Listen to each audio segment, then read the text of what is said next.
Chapter 25. Home. By the time Charlie gets home, it is raining hard, lightning flashing, thunder rolling closer, the trees leaning in the wind. Her hair is plastered to her scalp, sodden clothes cling to her skin, and her teeth are chattering. She's halfway up the ramp when the sliding door opens and Sarita tosses her a beach towel. "It's about time you got back, girl. Look at you soaked to the skin. Get those muddy boots off before you come in," she says. But there's something in her voice that doesn't match the gruffness of her words. When Charlie has loosened her boots, pulled them off, stepped into the dining room, she sees that Sarita is beaming. This tall, thin woman Charlie has thought immovable as a wood carving seems lit from within. "What?" "Mr. Hayward called," Sarita says. "He has a friend who lives over by the high school who has a young female Malamute that he wants to breed someday. She came into heat for the first time last week, and for days there have been dogs hanging around his yard. One of them is gold with a green collar." Charlie remembers her first imagining Coyote weaving through trees toward the sound of barking dogs. "They've been barking and howling all night, so the man's wife finally made him take the Malamute to a kennel this morning." Charlie puts her hand against her chest where her heart is thudding almost painfully. "The high school's so far. Roads and cars. He could not have gotten there without roads and cars. We have to go get him." No telling where he is by now. Even if they found him, Charlie realizes she can't be sure he would come to her, can't be sure she could get him in the car. "You have to let him come home on his own," Sarita says. "He's a survivor," Charlie reminds herself. "If he got there, he can get back." Will he? Will he come home? What do you think? Charlie considers for a moment and then nods. The connection between them is real. She knows this. She makes an image of him in her mind, far from roads and cars, heading home. Be careful, she thinks. Now, go get into some dry clothes and then call Mr. Hayward and thank him. It is dusk when Charlie, going to the window for what feels like the millionth time, sees Coyote coming down the road from the direction of Mr. Garrison's. He is wet and muddy, tail down, ears tipped sideways against the rain that has kept up steadily all day. "Dad! Sarita!" she shrieks. "He's here! He's back!" She opens the sliding door and calls to him. "Coyote! Dinner! Come get your dinner!" He is limping slightly as he trots down the driveway, but otherwise she thinks he is himself. There is something jaunty in the way he moves, something cheerful and casual and ordinary, as if he has been off on a ramble and is, of course, coming home for his dinner.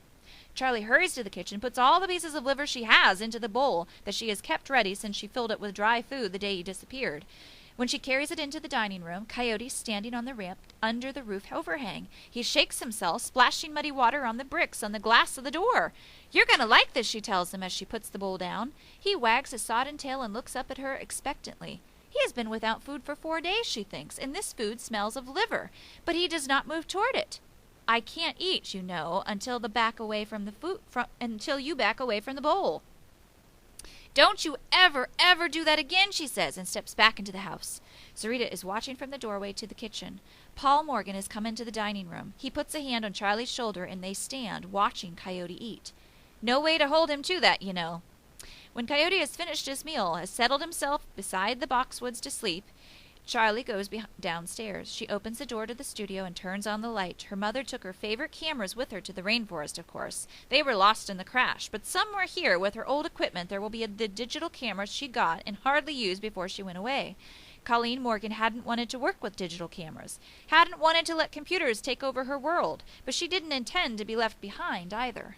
"The world has changed," Charlie remembers her saying as she pulled the new camera from its box, took out the manual, the batteries, the memory card.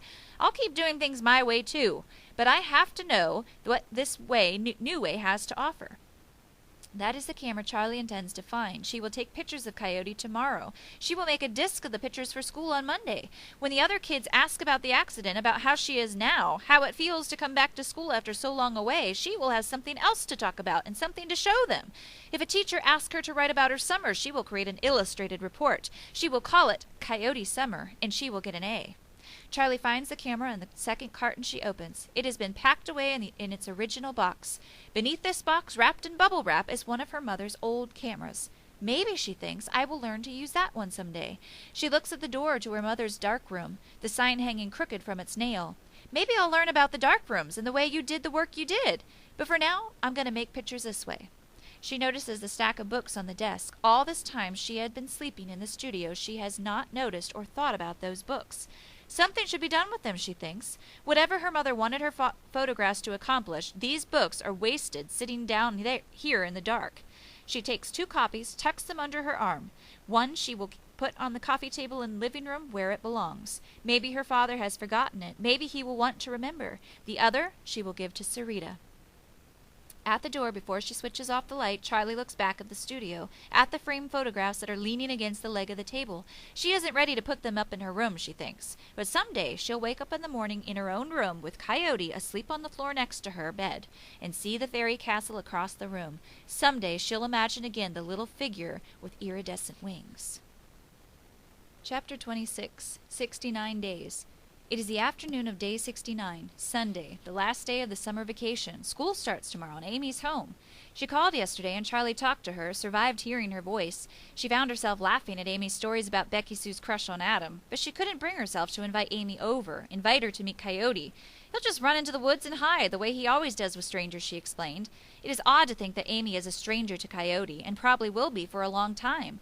Odd and somehow satisfying, too. Charlie has taken picture after picture of Coyote, a few of them pretty good. Amy will see him for the first time on a computer screen tomorrow, just like all the other kids. Charlie has planned how to handle school and Coyote's taming. She will get up early every day and take Coyote for his walk before school, then come home and take him for a boat walk. She's not so sure how she will handle school herself. She hopes it'll all work as easily as talking to Amy on the phone. Hopes old patterns will just fall into place all by themselves. Sarita is at the card table working on the newest puzzle, a painting of a canal in Venice. Charlie watches her leaning over the table, one knee on a chair, the other foot on the floor, one-legged like a heron. What she wonders is so wonderful about jigsaw puzzles. It occurs to her she has never thought of asking, as she never thought of asking her mother why she took pictures. "How come you're always doing puzzles?" Sarita shrugs but doesn't look up. "It passes the time." "But there are lots of ways to pass the time," Charlie says, going to the table. "Why puzzles?" Sarita picks up the cookie sheet full of water pieces, sorts through them, and chooses a piece before she answers. "There was always a puzzle going at the home." "The home?" Sarita nods. In the puzzle, a headless gondolier pulls his gondola over a patchwork of tabletop and water. Charlie moves pieces at the edge of the table, looking for the piece with the gondolier's head and hat, waits for her to go on. It is so long before Sarita speaks again that Charlie is actually surprised when she does. "I had a son liked motorcycles. Riding in the rain one night, he skidded, went under a truck." Charlie wishes she hadn't asked. She doesn't want to know more. "He spent 4 years in a nursing home, in a coma. I worked puzzles, waiting for him to wake up. Gotta be a habit." "Did he wake up?" "He died. Long time ago now. Guess I'll go on working puzzles till I see him again." Sarita fits a water piece into place and begins to hum. It is, Charlie understands, the end of the conversation. She realizes she's glad now that she asked. It changes something to know about Sarita. Maybe she thinks she will ask her other questions from time to time. Now she will find the gondolier's hat. An hour later, Charlie's making the CD of the Coyote photos when Coyote begins barking outside. She sets the laptop on the coffee table and goes to the dining room. Her father's car is pulling into the driveway, Coyote circling it, barking and wagging his tail at the same time as if he isn't sure whether he's greeting or defending. It seems too soon for her father to be back from the office, too soon for a contract problem big enough to require working on Sunday to have been solved. She goes outside. Her father's opening his truck, pulling on a large, obviously heavy carton. Coyote, spooked by the carton, barks a few times and retreats into the trees across the road. "What's this?" she asks as her father sets one end of the carton on the driveway. "A doghouse," he says. "Some assembly required. It'll probably take a week or two to get it together. Let's hope it doesn't storm again in the meantime." Charlie can't believe her ears. "Doghouse? You bought Coyote a doghouse?" He nods. "I never saw a more bedraggled-looking mutt than the one who came home from that unrequited love affair. I figured it was about time that he had a place in his own to stay when the weather gets bad. Something better than the hole he's dug himself behind the boxwoods. It'll be winter eventually. We can't have him outside all day in Charlotte ice storm." He digs into his pocket, pulls out a round gold disc with a ring through it, and hands it to her. "Coyote," it says, with their phone number underneath. Charlie grins. "Thank you. I don't think anybody could get near enough to him to read it, though." "Not yet," her father drags the carton to the side of the driveway under the dogwood. "This is his place, isn't it? I thought we could put it here." Coyote has come out of the woods, is standing at the end of the driveway watching them. "It's for you," she calls to him. "Shelter." "You think he'll use it?" "He's no dummy," Charlie says. "He'll figure it out." Her father chuckles as he leans the carton against the fence. "Let's hope I can. This do-it-yourself stuff isn't my strong suit." You can do it. I can help, and if we get into trouble, we'll call for Sarita. So, she says as he strains to open the box, there wasn't really a contract problem? He grins, a grin Charlie hasn't seen in a very long time. There's always a contract problem, just not one that I had to deal with today. Are you planning to start this project right away? In a while. I need to change clothes and find some tools, and have a little something cold to drink. Then I'm going to take Coyote for a boat walk. Suit yourself, just don't leave me alone with this thing for too long. Coyote has come down from the trail and is standing chest deep in water, drinking a few feet from where Charlie has pulled the canoe in beside Tree. She's holding the boat in place with the paddle, her other hand resting on Tree's rough bark. She is glad to be away from the sun beating down on the open water. Glad for the shade of Tree's heavy canopy.